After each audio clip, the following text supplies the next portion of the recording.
అయ్యా కేటీఆర్ సారు ఇక కాంగ్రెస్ను గెలిపిస్తే రహమత్ నగర్ ప్రజల కొంపలు కూలగొట్టే కాడికి వస్తుందా? మీరు గిన రహమత్ నగర్లో పొరపాటున ఒక్క ఓటు కాంగ్రెస్కి వడనిస్తే ఆ ఓటు మీ ఇల్లు మీరు కూలగొట్టుకుంటందుకు వేసుకునే ఓటే అవుతుంది.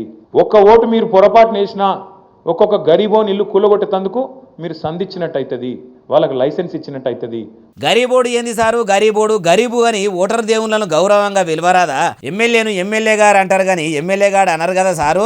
తప్పు పట్టుకోకురు సారు, ఎందుకంటే పేదలకు కూడా ఆత్మగౌరవం ఉంటుంది. ఎవడు పడితే వాడు గరీబోడు పేదోడు అంటే బాధపడతారు.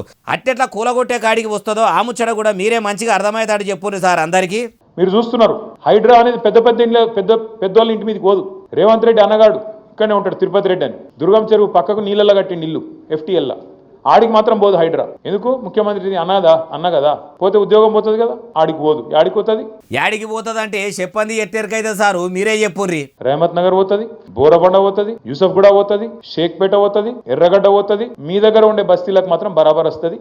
కులగొడితే పేదవాడిని అడిగేటోడేవాడు? గోపన్న లేడు కదా. గోపన్న లేడు కాబట్టి రహమత్ నగర్ ప్రజలు గోసపడకుండా ఉండాలంటే చెయ్యికి చేతులు ఇచ్చి కార్ల ఎక్కుమంటారు, అంతే కదా సారు.